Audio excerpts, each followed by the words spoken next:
C'est venu dans le Sahih Bukhari et Muslim. Le hadith d'Ibn Abbas, que il dit, Anna Nabiyya sallallahu alayhi wa sallam marra bi qabrayn. Le prophète est passé devant deux tombes. Faqal, et il a dit, Innahuma la yu'azzaban. Wa ma yu'azzaban fi kabir. Bal innahu la kabir. Amma ahaduhuma, فكان لا يستنزه من بوله وأما الآخر فكان يمشي بين الناس بالنميمة. Le prophète Mohammed sallallahu alayhi wa sallam est passé autour de deux tombes. Il a dit, ces deux personnes qui sont dans la tombe là sont en train d'être châtiées. Il dit, quant à l'un, il ne se nettoyait pas bien de son urine. Et quant à l'autre, il faisait ce qu'on appelle le namima entre les gens. Le prophète a pris deux branches de palmier, il a mis ça autour de leur tombe. Et il a dit, peut-être qu'à la valeur alléger le châtiment, ma'alam yaibasa, tant que ça n'a pas, ces deux branches-là n'ont pas séché. Bref, dans ce hadith, on retient beaucoup de profits. Mais parmi les profits, on retient que l'urine est impure. Et ici, le prophète a dit, il ne se nettoyait pas bien de ses urines. Il est châtié dans la tombe. Le namima, excusez-moi, le namima, c'est quoi? Le namima, c'est le fait de prendre une parole ici, tu amènes ça chez un autre frère dans le but de diviser les deux frères. Tu prends une parole ici, tu amènes chez l'autre dans le but de quoi? De séparer les deux frères ou bien de les diviser. Ça, c'est interdit, c'est haram, c'est parmi les grands péchés. Et ça implique le châtiment de la tombe. Et aussi, ne pas se nettoyer de l'urine fait partie des grands péchés. C'est pas les petits péchés. Parce qu'ici, il y a un châtiment qui est venu. Et c'est parmi les dalils qui prouvent que quelque chose est un grand péché. Donc ici, là, le prophète a dit, Fakana la yastanzih min baouli. Il ne se nettoyait pas de son urine. J'ai dit tout à l'heure qu'il y a des gens qui seront châtiés, qu'Allah nous en préserve, du fait, à cause de ces problèmes d'impureté là. Le prophète dit ici qu'il ne se nettoyait pas de son urine. Et là, j'insiste, on doit vraiment faire attention. Parce que بعض الناس يأتي في الطريق يبول ثم يذهب كأن شيئا لم يكن وبعض الناس يقصر في التطهير وبعض الناس يوسوس في التطهير. Allah subhanallah.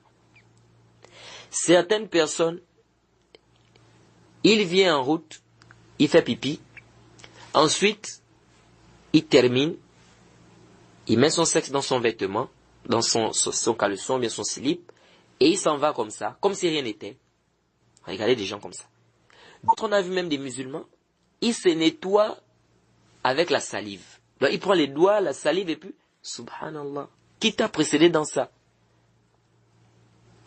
Donc vous voyez que des gens font de ces choses, subhanallah, wallahu musta'an. Et d'autres, ils ont les waswas, les insufflations du diable, dans la purification.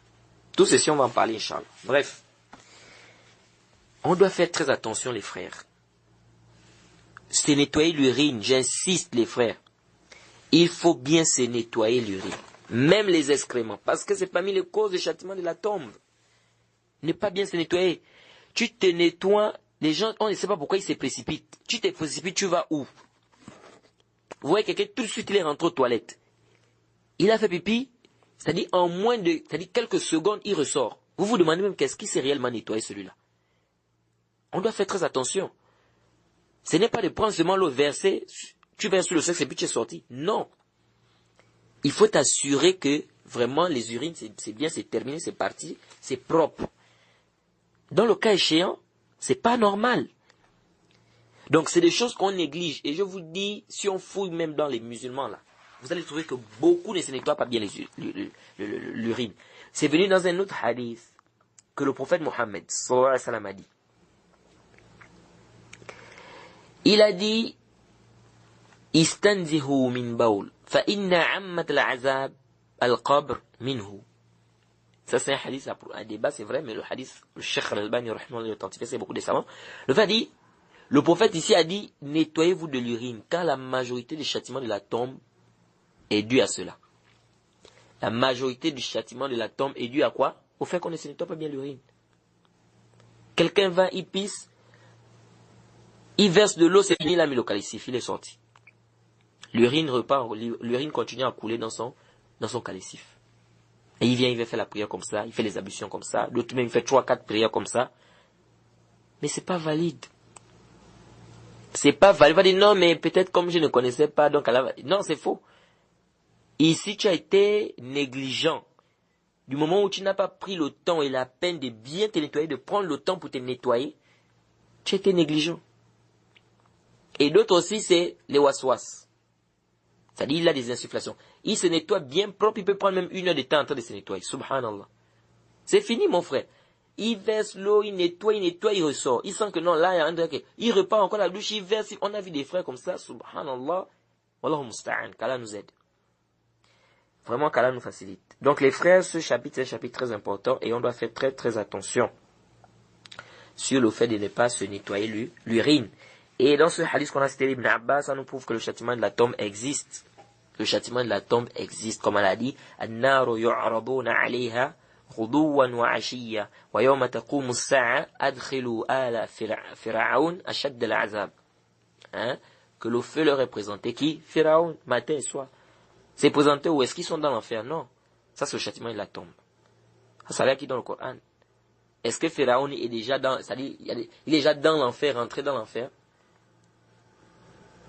Non.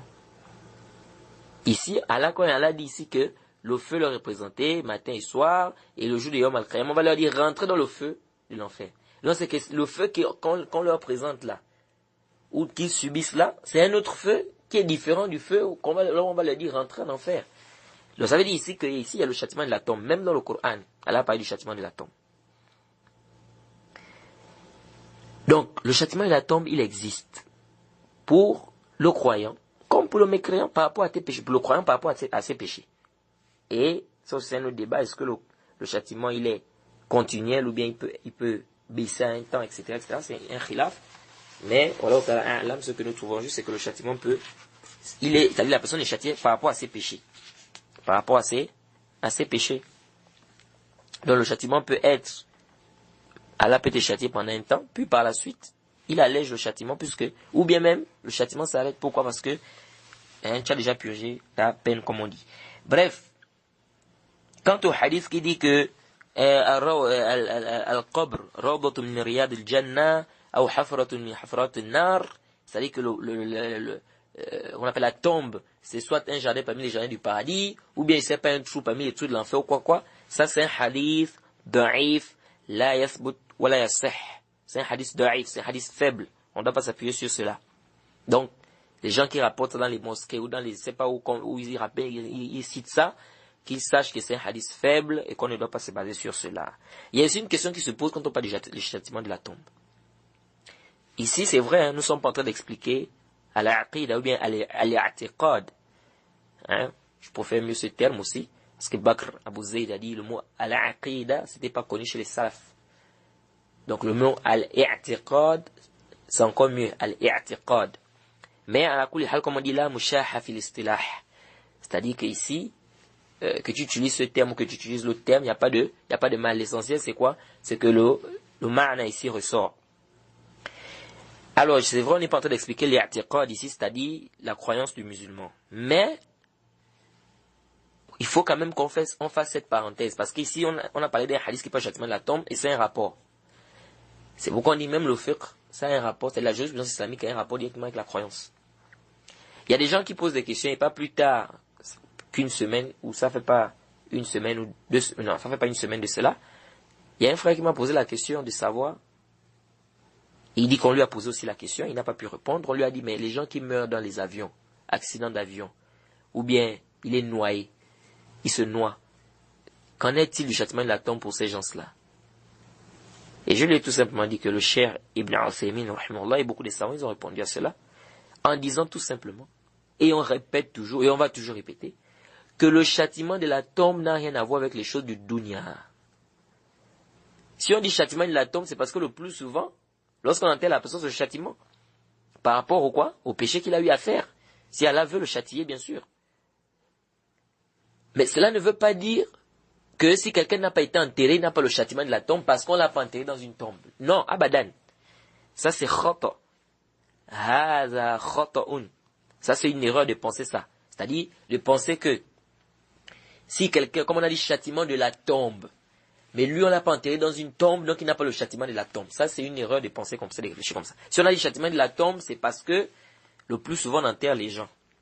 Mais sinon, Ça ne veut pas dire que si quelqu'un est noyé, ou bien si quelqu'un est brûlé dans un avion, on ne retrouve même plus son corps, que ça veut dire qu'il n'aura pas le châtiment de la tombe, bien il ne sera pas châtié par rapport à ses péchés. Non, abadan.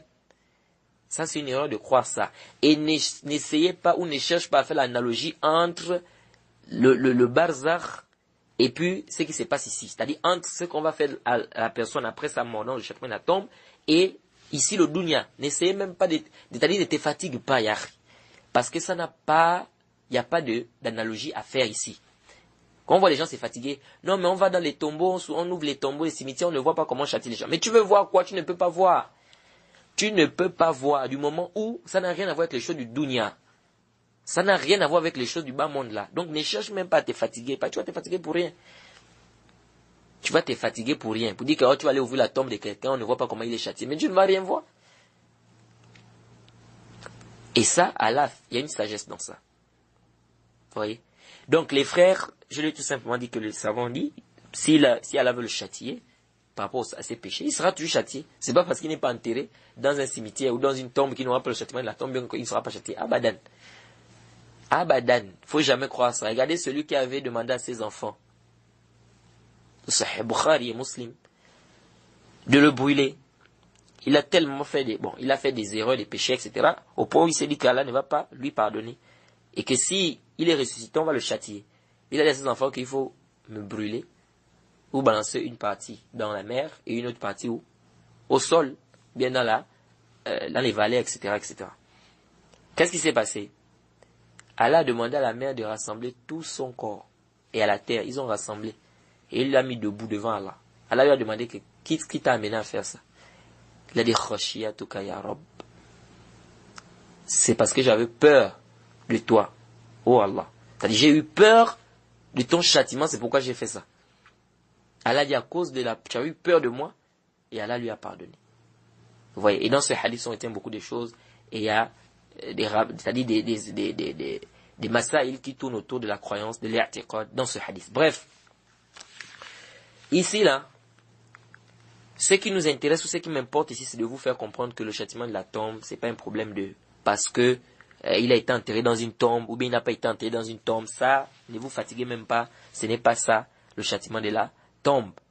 Qu'il soit enterré dans une tombe, ou qu'il soit brûlé autour de son corps, ou bien noyé, ça n'empêchera pas Allah de le châtier. Si Allah veut le châtier, par rapport à ses péchés, les anges vont toujours venir lui poser des questions, interroger comme c'est venu dans les hadiths, etc.